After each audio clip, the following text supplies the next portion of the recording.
बढ़ा हुआ है तो उसके यहाँ बच्चे होंगे, संतान की वृद्धि होगी, लेकिन कोई कामयाब नहीं होगा। नैऋत्य कोण में खाना बन रहा है, नैऋत्य कोण में उसकी पानी की व्यवस्था है, कुआं है, चाहे चापाकल है या बोरिंग, कोई भी पानी की जल स्रोत है, तो आप इतनी बात जान लीजिए कि उस घर में असाध्य बीमारी, अकाल मृत्यु और कई तरह की दुर्घटनाएं होंगी।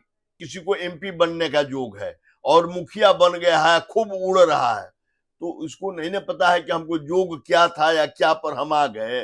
अगर किसी के घर में ईशान कोण में पैखाना है, सीढ़ी है या ऊंचा स्थान है या ईशान कोण शॉर्ट कर रहा है, तो आप निश्चित जान लीजिए कि उस घर में कलह, द्वेष और उस घर की उन्नति अवरुद्ध हो जाएगी। आज का वीडियो बहुत ही काम का है, जीवन और ज्योतिष से संबंधित है।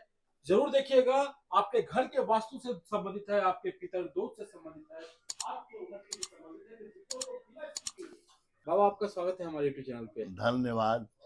बाबा, जीवन और ज्योतिष का क्या आपस में संबंध है, थोड़ा इस पर प्रकाश डालें। ज्योतिष बहुत बड़ा विज्ञान है और इससे अगर सही ढंग से इसका उपयोग किया जाए तो इससे माने पूर्ण रूप से जीवन में परिवर्तन लाया जा सकता है। ज्योतिष के कई अंग हैं और केवल कुंडली देख करके किसी के जीवन को नहीं आप परिवर्तित कर सकते हैं। उसमें आपको उसके निवास स्थान का भी परीक्षण करना होगा, साथ साथ उसके घर में किसी भी प्रकार का दोष है इसको भी देखना होगा। इसके साथ आप जब कुंडली देखें तो उसमें इस बात पर विचार करें कि इस कुंडली में पितृदोष या गृह दोष या और भी कई प्रकार के जो दोष होते हैं वो है कि नहीं है। इसका मतलब है कि ज्योतिष को जानने वाला जो दैवज्ञ है, ज्योतिर्विद है, उसके पास सही ढंग का ज्ञान होना चाहिए और यदि सही ढंग का ज्ञान है तो वह निश्चित रूप से जिस जातक को विषय में विचार कर रहा है और वह जातक भी उस विश्वास के साथ उसका पालन करे तो हम अक्षरशः कह रहे हैं कि जीवन में अभूतपूर्व परिवर्तन हो जाता है।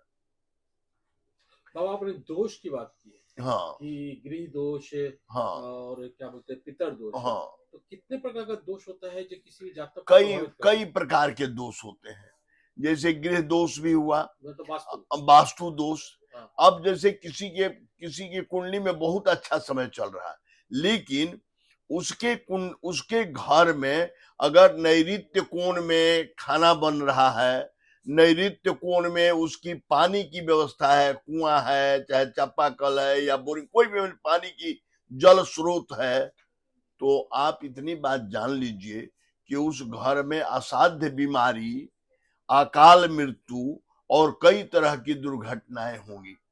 अगर किसी के घर में ईशान कोण में पैखाना है, सीढ़ी है या ऊंचा स्थान है या ईशान कोण शॉर्ट कर रहा है, तो आप निश्चित जान लीजिए कि उस घर में कलह, द्वेष और उस घर की उन्नति अवरुद्ध हो जाएगी। उस घर में कलह खूब रहेगा, उस घर में किसी भी संतान की उन्नति नहीं होगी, सभी लोग अपने अपने मनमानी काम करने में होंगे, अनुशासनहीनता का वहां जाकर के आप देख लीजिए। इस तरह से आप जो है वो गृह दोष का जो प्रभाव है, तो आप केवल किसी की कुंडली देख करके आप गाइड करते हैं, उसको दिशा निर्देश करते हैं, तो उससे लाभ नहीं होगा। उसका इस पर विचार करिए।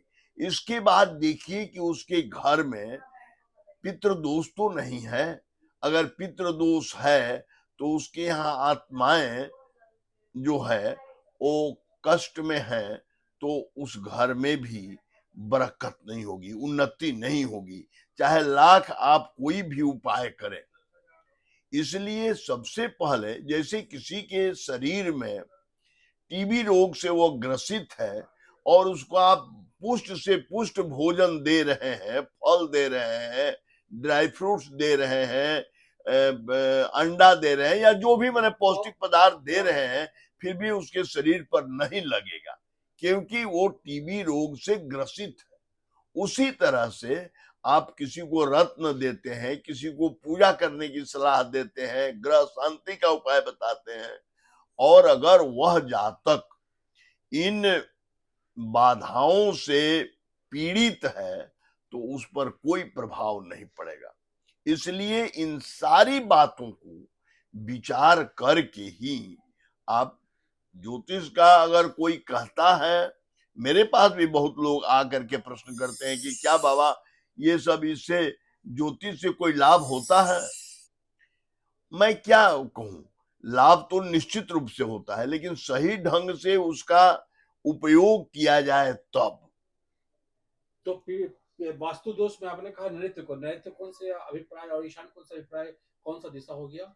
नैऋत्य कोण होता है पश्चिम, और पश्चिम 50% पश्चिम और 50% दक्षिण। किसी मकान के 50% पश्चिम का भाग और 50% दक्षिण का भाग नैऋत्य कोण होता है, और ईशान कोण में 50% उत्तर का और 50% पूरब का भाग मिला करके ईशान कोण बनता है। ये दोनों, ईशान कोण में हमेशा जल की व्यवस्था रखनी चाहिए और उस कोण को बहुत साफ सुथरा बढ़ा हुआ हो।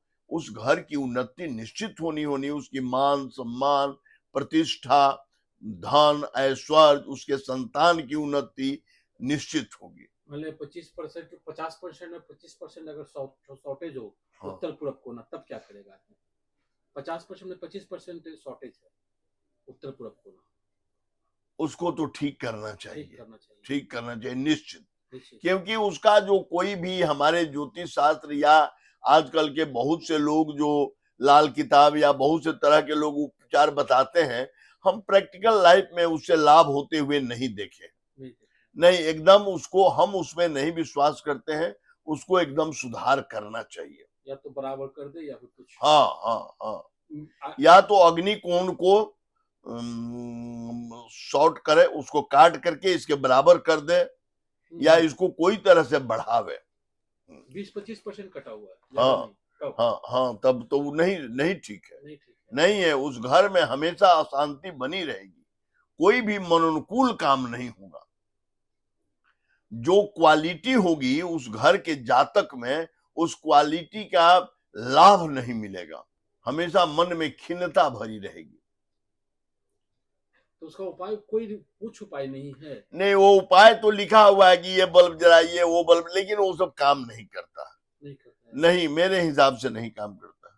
तो मतलब आपके हिसाब से कि जो किचन, जो ओरिजिनल, जो इसलिए कि हमारे देश का वास्तु गलत है। हमारे देश की वास्तु जो है वो ईशान कोण में पर्वत है, हिमालय पर्वत है, और नैऋत्य कोण में समुद्र है। इसलिए हमारे पास कोई विकल्प नहीं है, हमको अपने घर का वास्तु ठीक करना ही है। बहुत लोगों में देखा जाता है कि दक्षिण मुखी मकान है और लैट्रिन भी उत्तर पूर्व में दिए हुए है, सीढ़ी भी उत्तर पूर्व में दिए हुए है, फिर भी उन्नति कर रहा है। तो एकदम कोई सवाल नहीं उठता है कि उसके बाद उन्नति करेगा, उसकी बहुत अवनति होगी। आप एकदम ये पक्का जान लीजिए कि उसके घर का अंदरूनी जाकर के आप देख लीजिए, मैं गारंटी के साथ कहता हूं कि उसके घर में असंतोष। अब मान लीजिए किसी को एमपी बनने का योग है और मुखिया बन गया है, खूब उड़ रहा है, तो इसको नहीं ना पता है कि हमको योग क्या था या क्या पर हम आ गए। और किसी का ईशान बढ़ा हुआ है, उसमें लैट्रिन बाथरूम खोल दी, नहीं नहीं नहीं खोलना चाहिए। बढ़ा हुआ है तो उसके यहाँ बच्चे होंगे, संतान की वृद्धि होगी, लेकिन कोई कामयाब नहीं होगा। अगर ईशान कोण बढ़ा है और उसमें लैट्रिन है तो उस घर में संतान की वृद्धि होगी, संतान अवरुद्ध नहीं होगा, संतान होंगे लेकिन कोई कामयाब नहीं होंगे, सभी कलह युक्त और अपने मनमानी करने वाले होंगे। तो मतलब कि नैऋत्य कोण में पानी का सोर्स नहीं होना चाहिए। नैऋत्य कोण में भूल करके भी पानी का स्रोत नहीं रहना चाहिए और नैऋत्य कोण में भोजन नहीं बनना चाहिए। पानी का टंकी, पानी का टंकी ईशान कोण में ही रखना चाहिए। टंकी भारी तो भारी हो गया। नहीं, भारी की बात नहीं है, थोड़ा स्लोप करके पानी जल जितना ईशान कोण में रहेगा वो ठीक है। तो बाबा, तो जीवन और ज्योतिष का संबंध है, हम्म। लेकिन ये जो दोष वगैरह है वो मतलब कि उसको दूर करना भी जरूरी है। एकदम इसको तो निश्चित तौर पर दोष को जब आप निवारण करेंगे और उसके बाद अपने कुंडली के हिसाब से ग्रहों का फलाफल जानेंगे तो आपको बहुत लाभ होगा। तो और आपको मैं ये बता देता हूं, आप बहुत इसको सूक्ष्म ढंग से समझ लीजिए। हमारे जो ईश्वर है, परमात्मा है, हमारे जहां पर हम निवास करते हैं इससे बहुत ऊंचाई पर है, बहुत ऊंचाई पर, उनके लेवल बहुत ऊंची है। उनसे संपर्क साधना साधारण बात नहीं है, असाधारण है। और तो हमारे पूर्वज जो हैं, हमारे पितृ जो हैं, अगर वो प्रसन्न रहेंगे तभी हमको मदद करेंगे। अगर वो हमसे अप्रसन्न है तो हमारी मदद किसी कीमत पर नहीं करेंगे। तो इसलिए अपने पितरों को पितृपक्ष में निश्चित तौर पर उनकी पूजा करनी चाहिए, उनकी शांति करनी चाहिए, उनकी आशीर्वाद लेनी चाहिए। ये आपके परिवार के उन्नति में, जिसके घर में पितृदोष है उसके यहाँ दो तीन बातें, एक तो कलह, दूसरा उसके यहाँ शुभ काम होना, शादी विवाह या जो कुछ भी है, और माने उसमें अवरोध आ जाता है, मकान बनना या कोई हर चीज में लिंगर होते जाता है। अगर पितृदोष से प्रभावित है तो वो परिवार हमेशा शुभ काम में माने विघ्न आता है। हाँ।